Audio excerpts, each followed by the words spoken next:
बिस्मिल्लाहिर्रहमानिर्रहीम। अस्सलाम वालेकुम नाज़रीन, आप यूट्यूब चैनल देख रहे हैं। मैं इमरान खान हूँ। अब तक की जो सबसे बड़ी खबर है, जो बड़ी डेवलपमेंट है, वो मैं आपके साथ शेयर कर देता हूँ। रात गए ये खबर आई थी और इंतहाई अफसोसनाक मनाज़र आए थे।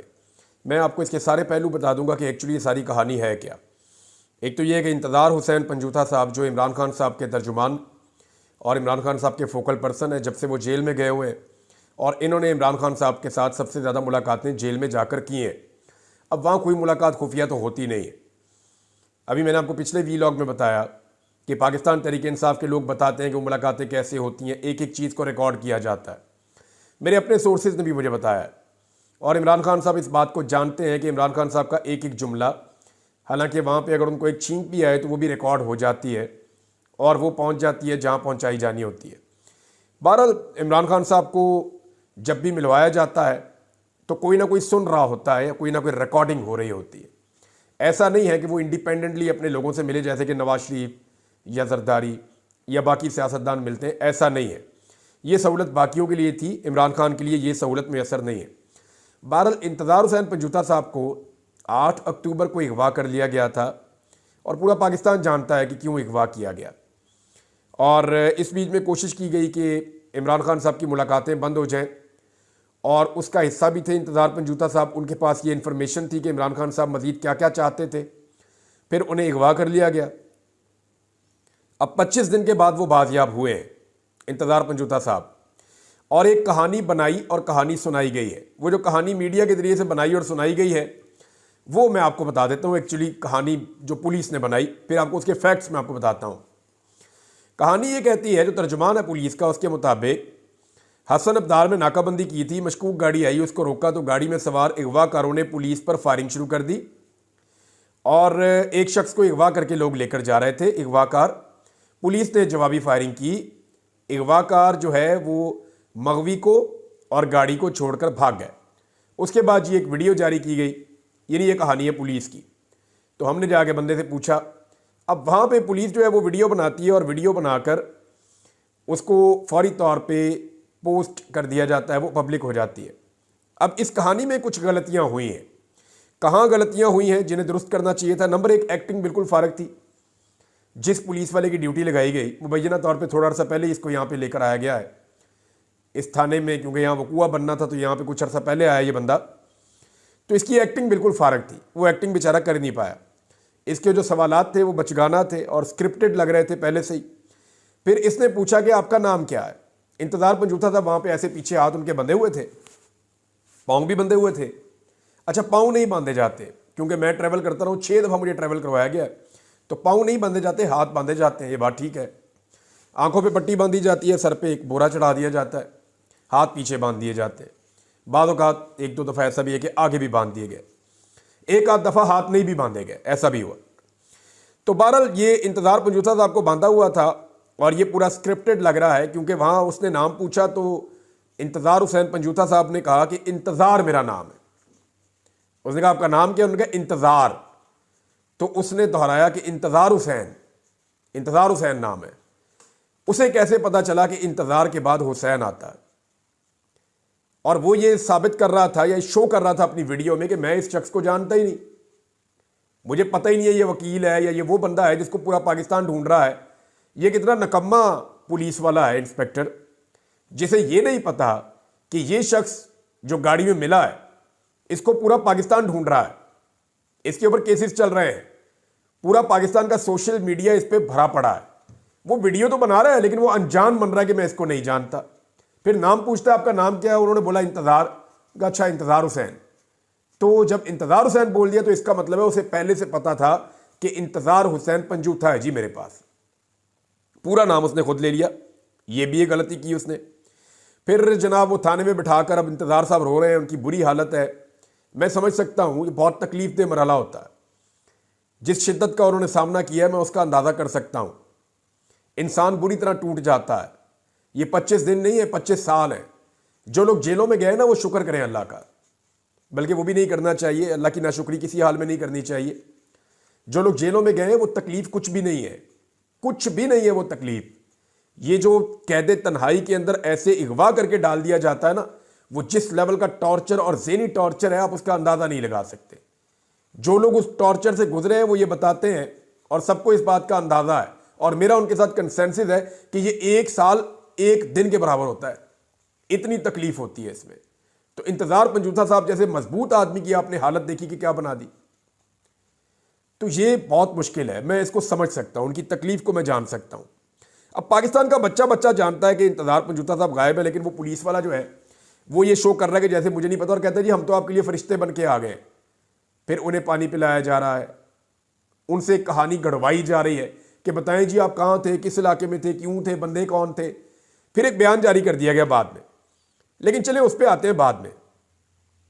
इंतजार पंजूथा साहब का जो इब्तदाई तौर पर बयान लाया गया उसमें यह कहा गया जी इगवा बराए तावान के लिए उनको इगवा किया गया था और 2 करोड़ रुपए का डिमांड किया गया था। अब यहां पे भी कहानी में झोल है। पहले आप वो स्टेटमेंट देख ले जो उनका जारी किया गया है। स्टेटमेंट ये कहता है कि जी मुझे 8 तारीख को गाड़ी ने एक ने टक्कर मारी। मैं आपको मुख्तसर बता रहा हूं, गाड़ी ने जनाबे वाली टक्कर मारी और टक्कर के नतीजे में जो है वो फिर 2 लोग उतरे और वो पठान थे, वो पश्तो बोल रहे थे। उन्होंने मुझे अगवा कर लिया, मेरा मोबाइल उन्होंने ले लिया, मुझे नामालूम मकाम पर वो ले गए। फिर मेरे घर वालों से 2 करोड़ का मुतालबा किया। उन्होंने कहा पैसे मिलेंगे तो छोड़ देंगे। मेरे पर बार बार बहुत तशद्दुद किया। आज वो मुझे लेकर निकले, उन्होंने 2 गाड़ियां बदली, मुझे बांधा हुआ था, पुलिस ने उन्हें रोका, फायरिंग हुई, वो फरार हो गए और मैं बाजियाब हो गया। मैं किसी किस्म का मेडिकल नहीं करवाना चाहता। ये है जी पूरी कहानी जो बनाई गई है। अब इस कहानी में बहुत सारे झोल हैं। एक तो ये है कि जो इगवा बराए तावान होता है ना, इसका सदियों से एक उसूल है।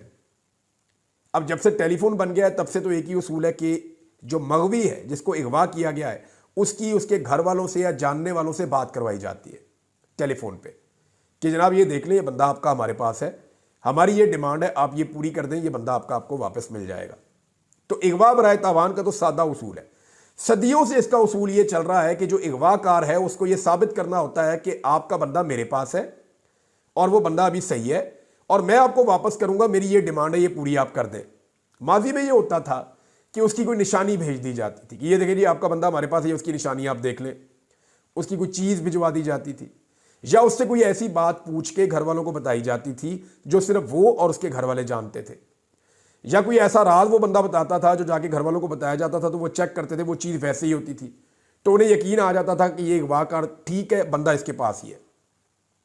फिर वो डिमांड करता था, डिमांड पूरी हो जाती थी। ये अजीब अगवाकारी है कि मेरी बार बार बात होती रही, रोज़ाना बात होती रही इंतजार पंजूथा साहब के घर वालों से, उन्होंने एक दफ़ा भी नहीं कहा कि कोई तावान का मुतालबा हुआ है। तो ये कहानी तो झूठी है। अब बज़ाहिर ये लग रहा है कि इंतजार हुसैन पंजूथा साहब के अगवाकार या उनका कोई नुमाइंदा, जब ये रिकॉर्डिंग हो रही थी वो उस वक्त भी वहाँ पे मौजूद था और वो ये कह रहे थे कि कम से कम रिकॉर्डिंग हमारे सामने हो जाए, और वो अपनी मर्जी की रिकॉर्डिंग करवा रहे थे और उस रिकॉर्डिंग को जारी भी किया जा रहा था। सवाल ये पैदा होता है कि ये कहानी बनानी क्यों पड़ी, अगवाकारों ने ये कहानी क्यों बनाई, ये बड़ा सवाल है। उसके 2 रीज़न हो सकते हैं ना। एक, कानूनी पेचीदगियों से वक्ती तौर पे बचना, नंबर 1। नंबर 2, अपनी इज्जत या अपना इमेज बचाना, अवामी नफरत से बचना।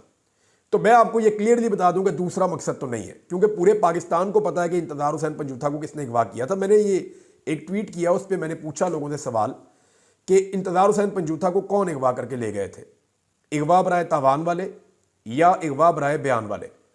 तो कुछ लोग गलती भी कर देते हैं, लेकिन ये मार्जिन निकाल के भी आपको मैं बताता हूं तो 96% लोगों का ये मानना है कि इंतजार हुसैन पंजूथा साहब को अगवा बराए तावान नहीं किया गया, बल्कि उन्हें अगवा बराए बयान वाले लेकर गए थे। यानी रियासत की तरफ सबका इशारा जा रहा था। कोई एक सहाफ़ी पूरे पाकिस्तान में, चाहे वो किसी भी जमात का हामी हो या किसी भी पॉइंट ऑफ व्यू का हामी हो, वो ये मानने के लिए तैयार नहीं है कि इंतजार हुसैन पंजूथा साहब जो हैं वो कहीं अगवा किए गए थे तावान के लिए। सब लोग जो है वो उनकी सूरत हाल पर अफसोस का इजहार कर रहे हैं। जिस हालत में वो आए हैं उसको देखकर अफसोस हो रहा है, तकलीफ हो रही है। और क्या वकला की इस पे गैरत जागेगी, ये एक बड़ा सवाल है। लेकिन अगवाकारों को तो इस बात का पता है कि हमारा इमेज लोगों में नहीं रहा, यह अब इमेज बचाने वाला काम तो नहीं है, अब तो काम है सिर्फ वक्त टपाने वाला कि टाइम टपाओ, किसी तरह वक्त को गुजारो, आज का दिन मैनेज करो कुछ ना कुछ करके, कल की कल देखी जाएगी। तो इस पॉलिसी के ऊपर ऐसा लगता है कि वो चल रहे हैं। अब कुछ जिम्मेदारी जो है वो लोगों को उठानी पड़ेगी। एक तो पाकिस्तान तहरीक इंसाफ से इनका ताल्लुक है, साबिक वज़ीर-ए-आज़म इमरान खान साहब के ये तर्जुमान रहे हैं, फोकल पर्सन। तो अब पाकिस्तान तहरीक इंसाफ के ऊपर एक बड़ी रिस्पॉन्सिबिलिटी आती है कि इस कमज़ोर वक्त में, इस कमज़ोर लम्हात में पीटीआई की सारी क़यादत को चाहिए कि वो इंतज़ार हुसैन पंजोता साहब के घर जाएं, उन्हें मिलें, उनकी ढारस बंधाएं, उनके साथ खुलकर खड़े हों, वहां से उनसे बात करें और बाहर निकल के एक मुश्तरका प्रेस कॉन्फ्रेंस भी करें। नंबर एक। नंबर दो, वकला की तंजीमों की ये रिस्पॉन्सिबिलिटी है कि ये वकील है, ये आग जो है ये सहाफ़ियों तक लगी है, सियासतदानों तक लगी है, शायरों तक लगी है, आम शहरियों तक लगी है, बलूचिस्तान में लगी है, खैबर पख्तूनख्वा में लगी है, कबायली इलाकों में लगी है। बेशुमार लोग पाकिस्तान से अगवा हुए हैं, जबरी तौर पे लापता हुए हैं। अब ये वकला भी लापता होना शुरू हो गए। तो क्या वकला कम्युनिटी की कोई रिस्पॉन्सिबिलिटी नहीं है? एक रिस्पॉन्सिबिलिटी उनकी भी है। वकला तंजीमों ने कहा कि नहीं छड्डांगे, भाई कम से कम अपने बंदे तो बचा लें आप। तो वकला तंजीमों के नुमाइंदों को भी जाना चाहिए और जाकर इंतज़ार हुसैन पंजोता साहब से ना सिर्फ मिलना चाहिए, उनके साथ खड़े होना चाहिए, बल्कि फौरी तौर पे उनके लिए आवाज़ भी उठानी चाहिए और उनको भी प्रेस कॉन्फ्रेंस करनी चाहिए। और मैं ये सारा कुछ क्यों कह रहा हूं? इससे पहले भी बहुत सारे बंदे वापस आए हैं, मैंने कभी आपको ऐसे नहीं कहा। बहुत सारे बंदे मगवी अगवा होकर वापस आए हैं, माजियाब हुए हैं, मैंने कभी नहीं कहा। इस मरतबा मैं इसलिए कह रहा हूं कि काजी फायज ईसा चीफ जस्टिस ऑफ पाकिस्तान नहीं है, अब एक नया चीफ जस्टिस ऑफ पाकिस्तान है। तो क्या जस्टिस याया अफरीदी साहब के 3 साल भी ऐसे ही गुजरेंगे जैसे काजी फायज ईसा साहब के 13 महीने गुजर गए? क्या हम उसी फस्तायत, जबर और जुल्म को और जबरी गुमशुदगियों का सामना करते रहेंगे? तो यह पहला वाकया है, इसको टेस्ट केस के तौर पे लेना चाहिए। देखिए, पहले चीफ जस्टिस थे जस्टिस उमर अता बंदयाल साहब, जब यह जुल्म का सिलसिला बड़ी तेजी से शहरी इलाकों में शुरू हुआ और पॉलिटिकल लोगों को या मुखालिफ आवाजों को कुचलना और उनको गायब करना शुरू किया गया, तो उमर अता बंदयाल साहब ने कोशिश की, लेकिन वो एक कमजोर चीफ जस्टिस थे। ना वो इलेक्शन करवा सके, ना वो लॉ एंड ऑर्डर मेंटेन कर सके, ना वो जबरी गुमशुदगियों को रोक सके और ना वो लोगों को बाजियाब करवा सके। तो उमर अता बंदयाल साहब तो हो गए मुकम्मल तौर पे नाकाम और फेल, फारिग हो गए। और तारीख में लोग उनको कैसे याद करते हैं, आज कोई भी उनका नाम लेने वाला नहीं है। अब आ जाए काजी फायज ईसा साहब। उमर अता बंदयाल साहब नाकाम हो गए और काजी फायज ईसा साहब सहूलतकार बन गए। जुल्म के, जबर के, जबरी गुमशुदगियों के इन तमाम मामलात पे काजी साहब ने इतनी सहूलतकारी की कि यहां तक बोल दिया कि अगर आपसे किचन की गर्मी बर्दाश्त नहीं हो रही तो फिर आप निकल लें। लोगों को ताने देना शुरू कर दिए। यानी मेरा मामला जब उनके सामने रखा गया तो उन्होंने कहा कि कौन इमरान रियाज, हालांकि काजी साहब को पता है कि मैं कौन हूं। मैंने तो ये कहा था काजी साहब मुझे बुलाएं, पूरी कहानी आपको बताता हूं, आपकी अदालत में खड़े होकर यह भी बताऊंगा किसने अगवा किया, यह भी बताऊंगा क्यों अगवा किया, यह भी बताऊंगा कि कहां कहां पे रखा गया, एजेंसियों के नाम लेकर बताऊंगा। एक एक चीज मैंने ऑफर की थी, जरूरत ही नहीं की मुझे बुलाने की। 2-3 टीवी चैनल्स पे, वो क्या नाम है, जो यूट्यूब पे प्रोग्राम्स वगैरह होते हैं, लोग करते हैं, उनको भी बताया नाम लेके, किसी ने नहीं चलाया। और वैसे भी कोई इंसाफ देने वाला है ही नहीं। तो कादी साहब के दौर में तो उम्मीद नहीं थी। मैं अब नए चीफ जस्टिस को कहता हूं बुलाएं मुझे, मैं उनको बताता हूं, मुझे बुलाएं, आज बुलाएं, मैं कल आता हूं, आके बताता हूं कि जनाब मेरे साथ क्या हुआ था और कौन कौन रिस्पॉन्सिबल था और किस किस तरीके से किया गया था, मैं बताता हूं। अब जस्टिस याया अफरीदी साहब पे मुनसिर है कि वो जस्टिस उमर अता बंदयाल साहब की तरह एक नाकाम जज बनते हैं या जस्टिस कादी फायज ईसा साहब की तरह एक सहूलतकार बनते हैं। और एक तीसरा रास्ता भी है कि वो इस जबर और इस जुल्म को रोक लें। अभी उन्होंने एक कमेटी बनाई है तो उसके ऊपर काफ़ी तनकीद हो रही है, पंजाब में जेलों के मामलात के ऊपर। उसमें खदीजा शाह साहबा को भी बुलाया गया था। अब तनकीद शुरू हो गई है उनके ऊपर। हालांकि ये पाकिस्तान पीपल्स पार्टी, नून लीग और एमकेएम की चॉइस है। जो चीफ जस्टिस इस वक्त पाकिस्तान में मौजूद है ये एमकेएम की, पीपल्स पार्टी की और मुस्लिम लीग नून की, यानी जरदारी खानदान, शरीफ खानदान और एमकेएम, इन तीनों की चॉइस है। एमकेएम बोले तो एस्टेब्लिशमेंट की, जरदारी खानदान की और शरीफ खानदान की चॉइस है मौजूदा चीफ जस्टिस। तो उन्हें साबित करना पड़ेगा, ये उनके लिए एक टेस्ट केस है।